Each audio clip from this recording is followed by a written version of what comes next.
So take the damn control of yourself and say, you know what? This is how I feel when this is happening. I don't like that. I want that to change. Here's what I'm going to do.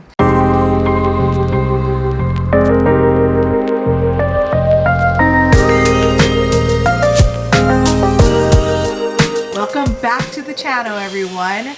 Very happy to see you today, and I'm very excited to share with you another question from a loyal Instagram follower. It came from Jess.Kalani101, and her question, or I guess I should say suggestion on topic to talk about, was handling stress and anxiety. Whew, thanks for sending that in, first of all, Jess. I appreciate it. And I just wanted to direct you, first of all, to yesterday's video where I started touching on ways that you can deal with stress. And so since I covered that a little bit yesterday, I might touch on it a little more today, but I wanted to kind of lean more into anxiety today so that I can kind of break that down a little, help you to get to the root of it, and see if we can help you out there. So let's jump in. All right, so just for everyone, let's kind of define what anxiety is. Anxiety is a feeling of worry, nervousness, or unease, and it's usually around an imminent event or something with an uncertain outcome, right? So that's the clinical definition of anxiety, right? But how does that really work into the feelings that we have?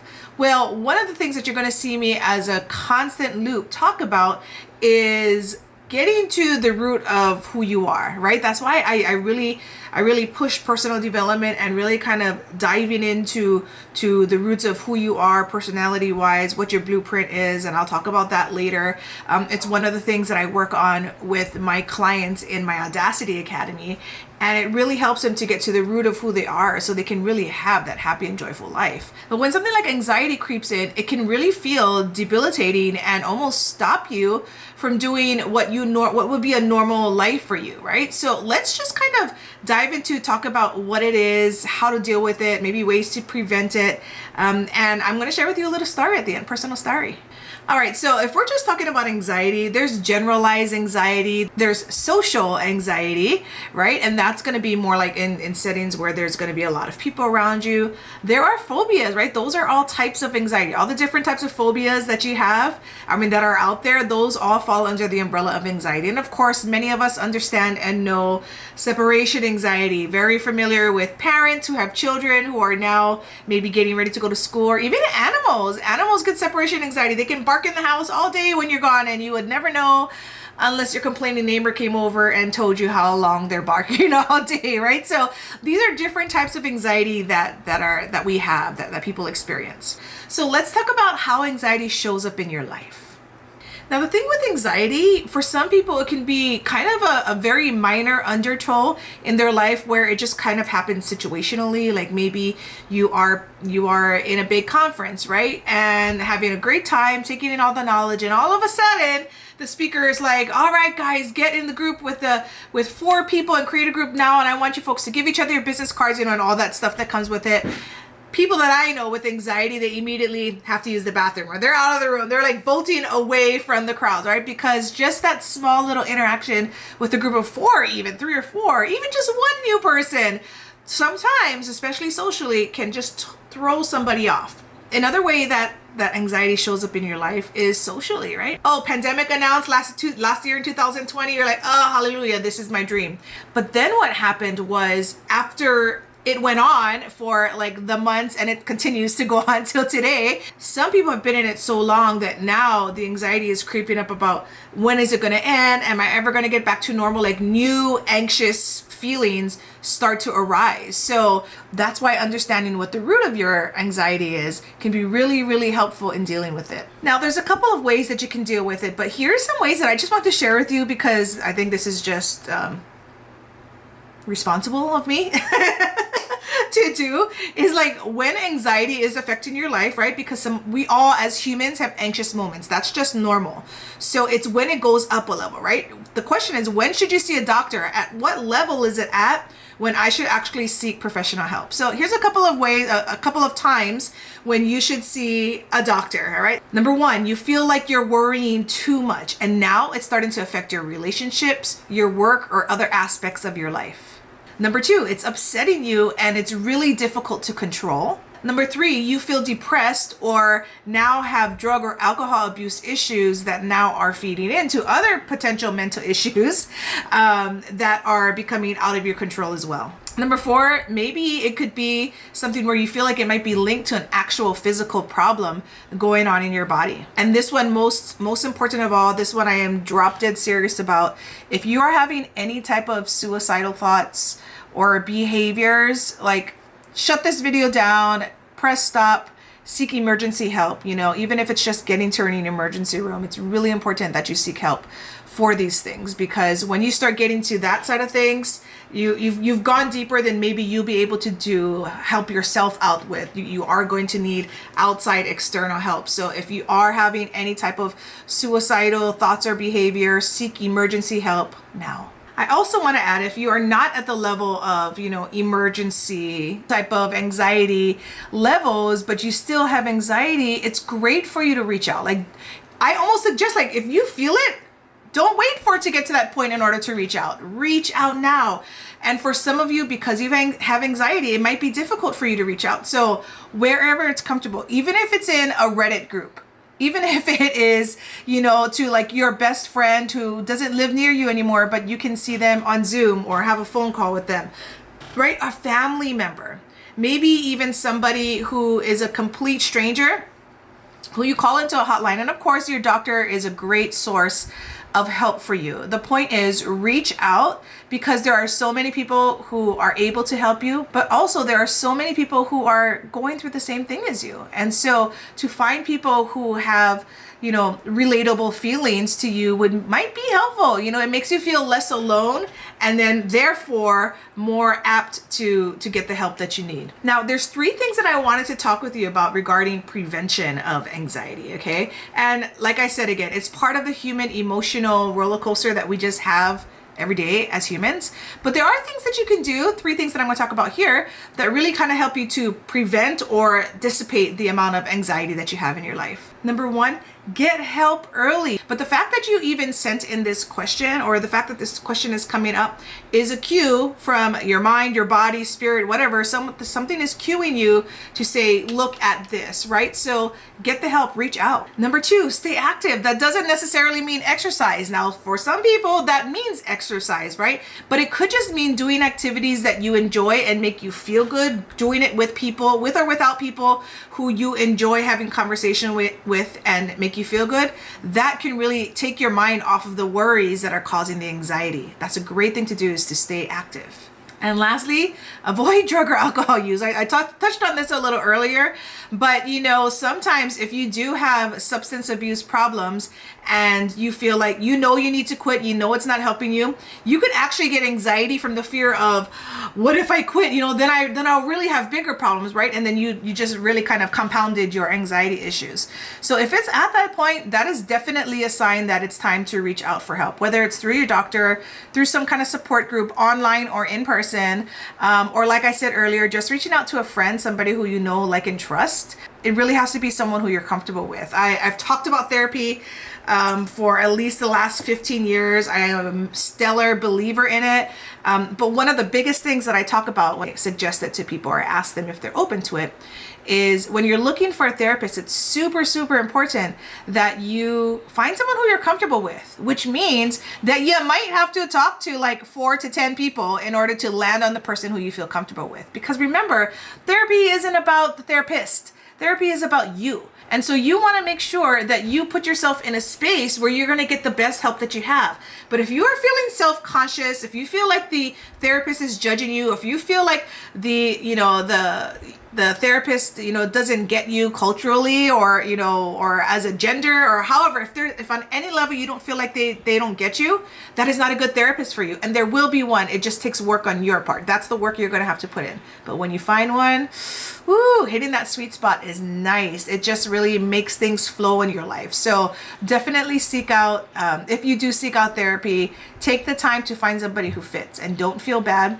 about going to someone and telling them thanks, but no thanks. Not a problem at all. Now, the last thing I wanted to share was a story about my daughter. And what was very apparent was that she had some type of event happen in her life. We didn't know what it was, we just took her to the doctor to get tested to see, where she stood. Ended up sending her to a specialist to ask more questions. We came to find out that she had generalized anxiety. All right, what does that mean? That was like the first time that I had heard that term. So we helped her through going through it, through therapy, through doing activities, and even the school showed up and helped and said, hey, like, we provide these certain services for kids who are diagnosed with this. We want to help them by putting them in an environment that's not going to give them the anxiety so that they can actually do the things that they need to do as a student. So we went through all those things, right? I really, asked a lot of questions and asked, like, what's causing this anxiety, right? And if you even were to Google it, if you were to ask your doctor where it comes from, there really isn't a definitive reason where or place where anxiety comes from. But what they realize is many times, not all the time, but many times it arises from maybe a life event that happens, sometimes a traumatic life event. So as a person who's in charge of this girl, I'm just like, wait, so what traumatic event happened to you? You are only, 13 right now. Like, what happened in your life? And I'm thinking, oh my God, like, of course we obviously go to the worst, right? You were beat, you were abused. Like, what happened to you? We become just like, we get crazy. And the therapist was so great with me. She said, what's interesting is traumatic events there's a scale, right? There's a scale of it. And a traumatic event could be, being physically attacked, right? Maybe a rape, all the way down to, I was, when I was 4 years old, my family moved from the house that I was born in. And when I was 4, we moved to a new house, right? That event could be deemed as traumatic for the child, right? And so what it did was it really gave me the overall view of where anxiety comes from and made me not get my own anxiety about like what really happened to you, what's causing this issue, which allowed us to deal directly with all the different things that were going on rather than, painting this scary picture around the anxiety. And so now that we really understand where it comes from her, what really came into play was coping skills. What do we need to do, right? And now that she's an adult, what she's been able to do is, and I'm super proud of this, working. So she works regularly. She organizes her time. She's very good at organizing her time. She also does things that she enjoys. She took up an instrument that she could never play when she was younger. And so now she does that in her adult life. She plays that instrument. She took lessons for it all throughout college. She's really into art. And so she continues to buy lots of arts and crafts and does crafty things. She's taken on learning another language. She has constant meetings, even with her friends who are very far distance from her. They still have regular, like once a month or once every couple of weeks on a Sunday, they'll get together on Zoom for a couple of hours and catch up. She has created a regular schedule of activities that help her, right? And put things into her life that not only is all about work, right? Things that are going to trigger her anxiety. It's also going to be things that she's enjoying, because if she's doing things that she also enjoys, then she's not spending time worrying about all these other things that are going on. Now, again, that clock never stops ticking. That's always going to be happening. So it's what you're doing in order to kind of alleviate some of those anxious thoughts that you might have. Now, again, like I said, there's so many things that anxiety can come from, and I'm so glad you asked, because it's one of those things where people don't want to talk about it, right? They just kind of shoo away, and they go to their little corner of the world in their home and just hope that it will all go away and get better. But as you've heard today, a lot of times it doesn't, right? And this pandemic has taught us so many things, and that's probably one of them. And so now the best thing is to kind of get to the root of where it is and be open to hearing what it is that, that either caused this or might be feeding into playing this, right? So when you get it, right, this is my final closing thought. Whenever you have a time, anxious moment, take the time when you're doing that to stop and think about like what that feeling is. Like when you're getting those feelings of anxiety, like what's actually happening, right? Who are you talking to? Are you talking to anyone? What's the events that are happening around? And each time that it happens, now that you have it in one note, every time it happens, you will eventually, hopefully, find a pattern of what's causing these anxious thoughts, right? And if you do end up seeking help, this is a great way to, a great little data point to give to your doctor to say, hey, like, hey, I noticed this over the last 3 months that when these things happen, this is what my anxiety have. And that's super helpful for them to be able to help you. Your anxiety, though it might be debilitating to you or might just kind of slow you down, is still your responsibility to take care of. So what my suggestion is, get curious of what it is. If it's a traumatic event, let's start taking the steps to work through what caused that event and how do we start to forgive and let go of it. Even if it's like a very, very traumatic event, whether it's a loss of a loved one or you were abused, you know, all these different things. There's a lot of traumatic things that can happen to a human, right? And so working through that eventually will help things to subside, right? But again, it's no one else's responsibility but yours, as well as you're the only one who can control that anxiety. It's not happening in anyone else that you can control but yourself. You're the only person you have control over. So take the damn control of yourself and say, you know what? This is how I feel when this is happening. I don't like that. I want that to change. Here's what I'm gonna do. If you continue to watch the videos for the rest of the month or till forevermore, right? You will definitely pick up a lot more personal development strategies that will really help you to deal with the different things that are going on in your life. But understanding who you are is a huge, huge part of it, which is why I started my Audacity Academy. The idea with the Audacity Academy is that you have the audacity to step up in your own life for me, for myself, for you. That's why Academy is spelled the way it is. You'll see it on the screen, right? Academy. It's all about me. And if I know who me is and I know what triggers me and what my things are, I can be in the world as an asset, not a liability. So I hope this was helpful today. If it was, drop a like below and make sure you're subscribed. I see that some of you are starting to subscribe, so thank you. But the notifications are great because when you wake up in the morning, especially for the month of February, you're gonna see a new video from Shan, right? So I'm very thankful for you folks who keep on following me and are getting something out of it. And I hope to just continue bring more of the good goods. Alrighty guys, so I will see you on the other side. And until then, keep evolving. Bye.